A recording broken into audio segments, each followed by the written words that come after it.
Hello friends, super magic રસોઈમાં મિત્રો આપનું સ્વાગત કરું છું।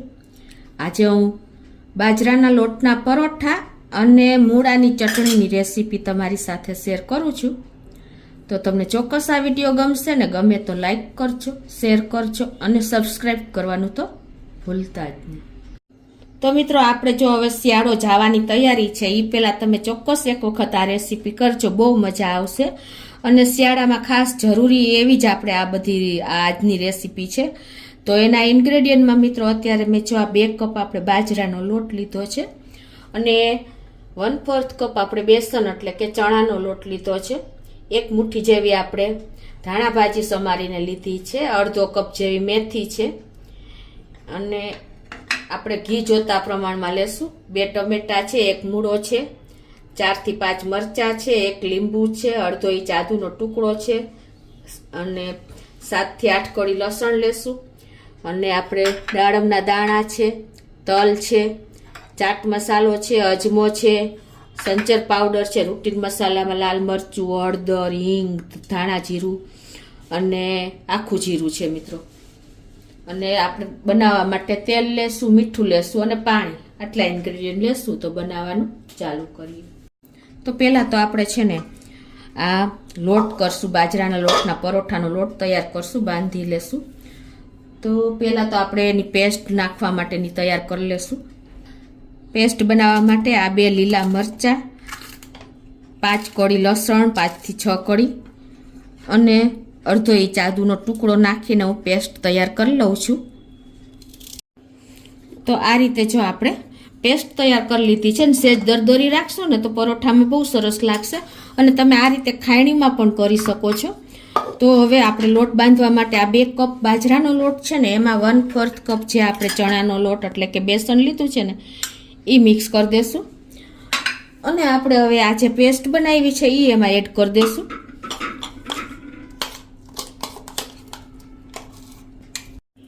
અને આ પેસ્ટ નાખ્યા પછી આપણે ટેસ્ટ એકોર્ડિંગ 1 ટીસ્પૂન જેવું મીઠું પણ નાખી દેશું અને અડધી ટીસ્પૂન જેવો આપણે અજમો નાખશું, અડધી ટીસ્પૂન જેવું આપણે આખું જીરું નાખશું, 1 ટીસ્પૂન લાલ મરચું નાખશું, 1/4 ટીસ્પૂન જેવી હળદર નાખશું, 1 ટીસ્પૂન જેવું આપણે ધાણા જીરું નાખશું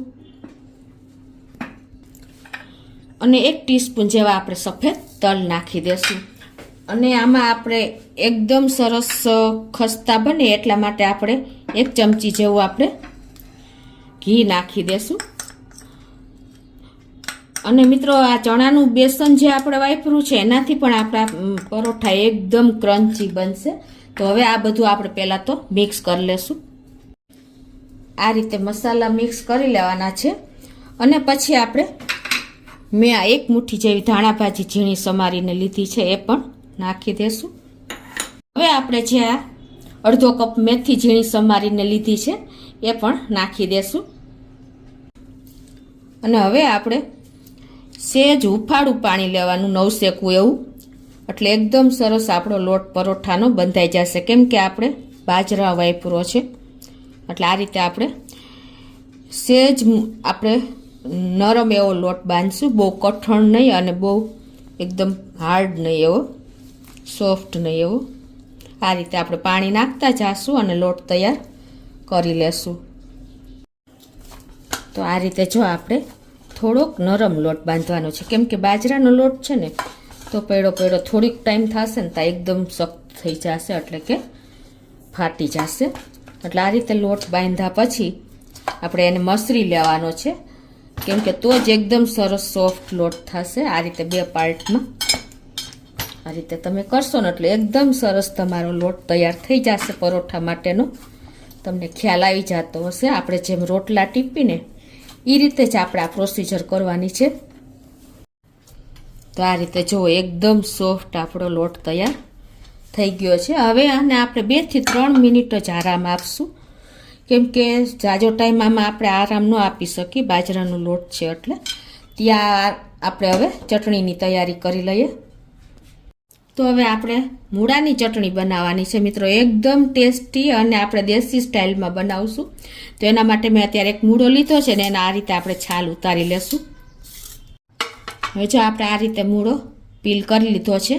હવે આપણે એને ગ્રેટ કરી લેશું. તો એના માટે આપણે મીડિયમ સાઇઝનું જે ગ્રેટર આવે ને એ જ લેવાનું છે, બહુ મોટું નથી લેવાનું. તો આ રીતે આપણે એને ખમણી કરી લેશું. તો આ રીતે જો આપણે મૂળાને ગ્રેટ કરી લીધો છે. અને હવે આપણે આ બાજુ ગેસ ઓન કરીને અને એમાં 3 ટેબલ સ્પૂન જેવું આપણે તેલ નાખશું. તમે સરસવનું તેલ પણ વાપરી શકો છો. જે હવે આપણે આ 2 ટમેટા લીધા છે ને એને આ વચ્ચેથી કટ કરીને એને આપણે આ તેલમાં જ મૂકી દઈશું. આ રીતે ચટણી બનાવવા માટે આપણે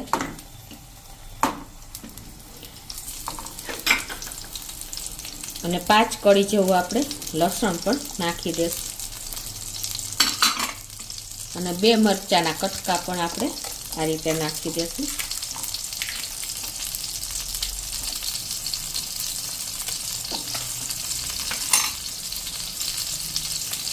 હવે આને આપણે ઢાંકીને મીડિયમ ફ્લેમ ઉપર 3 મિનિટ આપણે કૂક થવા દેશું.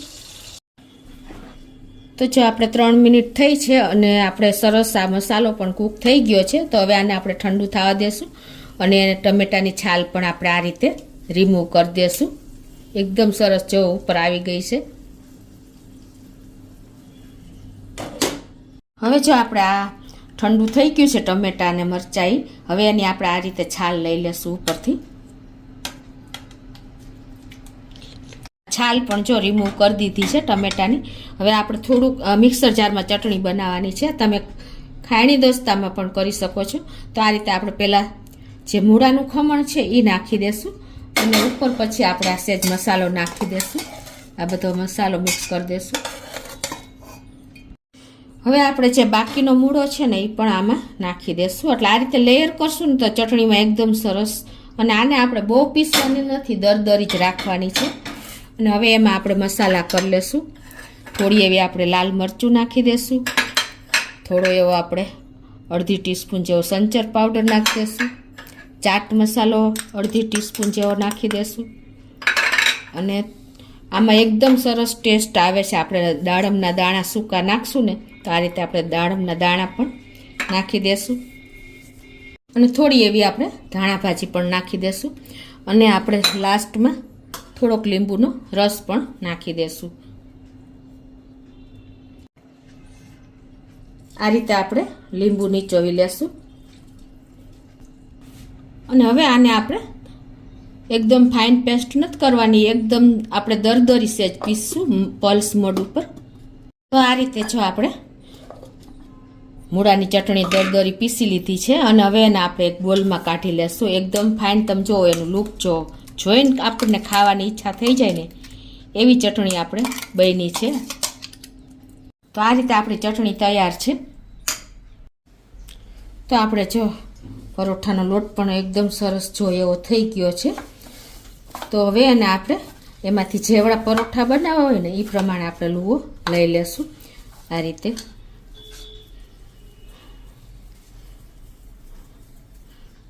અને એને આપણે રોટલીનું અટામણ લેશું.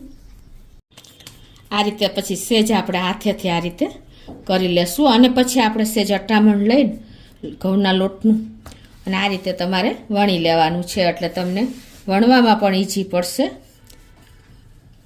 અને એકદમ સરસ આપણું બાજરાના લોટનું પરોઠું તૈયાર થશે.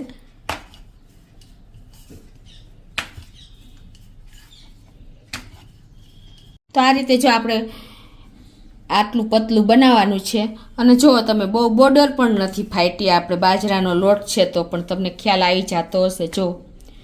અને એમ છતાંય તમારે જો શેપ સરખો ઇવનલી આપવો હોય ને તો તમે આ રીતે કોઈ પણ કટર લઈ લેવાનું ઢાંકણ કે, અને તમે આ રીતે એને કટિંગ કરી શકો છો અને ફરતું તમે લઈ શકો છો.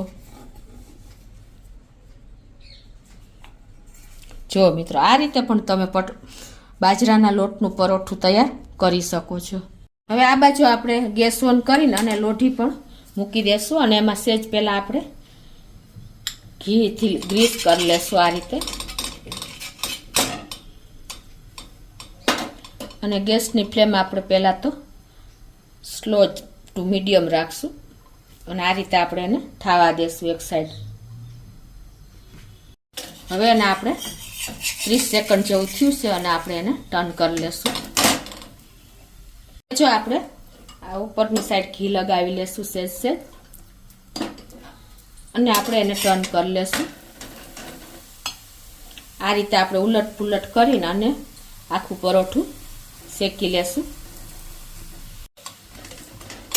આ રીતે આપણે સ્લો ટુ મીડિયમ ફ્લેમ ઉપર આખું પરોઠું તૈયાર થઈ ગયું છે. જો તો હવે એને આપણે એક પ્લેટમાં લઈ લેશું. તો હવે એ જ રીતે આપણે બીજું પરોઠું પણ તૈયાર કરી લેશું. આ રીતે અટામણમાં બોરીને આપણે આવી રીતે શેપ આપી દેશું થોડો. અને હવે એને આપણે વણી લેશું. તમે અટામણ હશે ને તો ઇઝીલી તમે વણી શકશો કોઈ પણ જાતને. અને થોડુંક આપણે આ રીતે જો નેચરલી પરોઠું આપણે વણીએ ને એ પણ લુકમાં તો સરસ જ લાગે છે. ઉલટાનું લુક સરસ લાગશે. જુઓ તમે આપણે આ પરોઠું આને કોઈ શેપ આપવાની જરૂર નથી, એટલું જ પતલું સરસ થયું છે. તો હવે આપણે આ રીતે બધા પરોઠા તૈયાર કરી લેશું. તો આ રીતે જો આપણે બધા બાજરાના પરોઠા તૈયાર કરી લીધા છે મિત્રો. તમે જોઈ શકો છો એકદમ સરસ આપણા પરોઠા તૈયાર થયા છે. અને કોઈ ટાઈમ પણ નથી લાગ્યો. અને આપણે શિયાળામાં તો ખાસ એક વખત આ રીતે તૈયાર કરવા જોઈએ મિત્રો.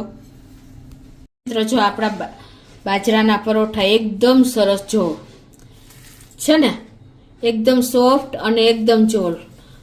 તમે કટ કરશો ને તો પણ ઇઝીલી તૂટી જાય એવા સરસ થયા છે. જો લુકમાં પણ એટલા જ બેસ્ટ છે. તો આ પરોઠા બાજરાના મિત્રો આપણે મૂળાની ચટણી સ્પેશિયલ બનાવી છે અને દહીં છે અને ગોળ, એની સાથે તમે એન્જોય કરી શકો છો મિત્રો. તો શિયાળો જાતા પહેલાં તમે ચોક્કસ એક વખત આ રીતે ટ્રાય કરજો. અને તમને મારો વિડીયો ગમે તો લાઈક કરજો, શેર કરજો અને સબસ્ક્રાઈબ કરવાનું તો ભૂલતા જ નહીં.